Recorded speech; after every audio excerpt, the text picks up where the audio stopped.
of course I didn't know about you, but it's very fast seeming that Keir Starmer and Rachel Thieves are gearing up again to give our wallet a kick in its gonads.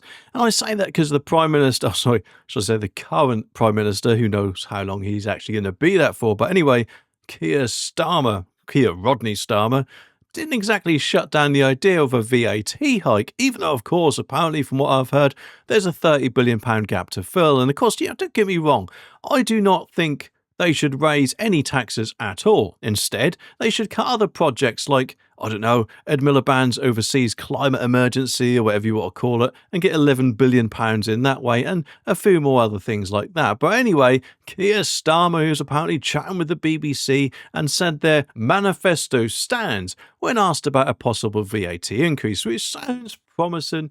Until, of course, you all remember that Keir Starmer seems to love to do belly dancing U-turns, doesn't he?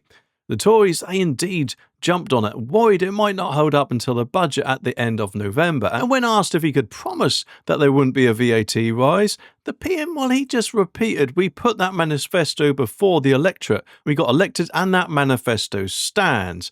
It's just a pity that he didn't remember about all his other promises or whatever you want to call them. I mean, whatever happened to that, we will lower your bills by £300 promise on their manifesto, which, correct me if I'm wrong, but if anything, our energy bills seem to be going up. But anyway, that aside, he also mentioned on the BBC's Sunday with Laura Kuenssberg that he's not spilling the beans on the budget details since it is still 2 months away. He said that no Prime Minister and no Chancellor would ever sit there and indicate 2 months out what may or may not be in the budget. More than likely, I'm guessing, because his phrase not only is it probably not planned yet, but also more than likely because they haven't got a bloody clue what's coming round the corner with all their other decisions they made, eh? And remember, Labour, they went into the election promising not to hike taxes on work and people, specifically mentioning income tax, VAT and national insurance.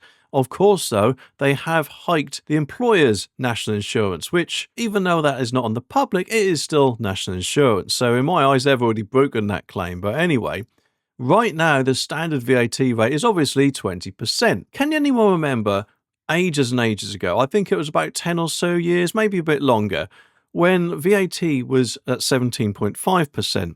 Then for what was about a year or so, it went down to 15%.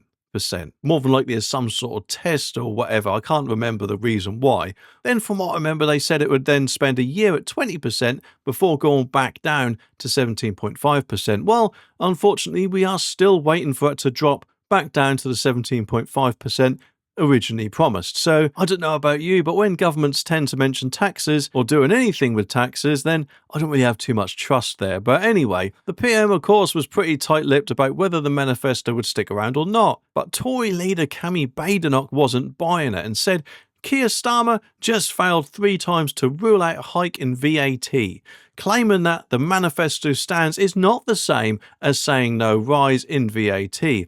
The PM must rule out hike in VAT immediately, or working people will fear another Labour tax bombshell in the budget.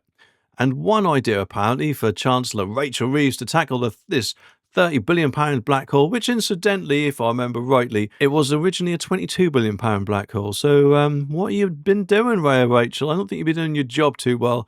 Maybe, who knows, should add a better CV. But anyway, this idea to tackle the £30 billion black hole is unfortunately what we were all dreading, to extend the income tax thresholds. In other words, continue with the fiscal drag, which is bringing in loads more people into paying tax who otherwise would not. And I think that is a total disgrace. And actually, those thresholds should rise by now, because this would mean more people would end up not only being brought into tax, but also paying higher tax rates, even though apparently it could bring in £10 billion for the Treasury. And surely that's another reason why Ed Miliband's £11 billion of overseas climate crap would be better off spent in this country, so we can stop this nasty fiscal drag. But anyway, what do you all reckon? Let me know down in the comments, and I'll be back very soon with some more videos. So click that subscribe button down so you don't miss my next one.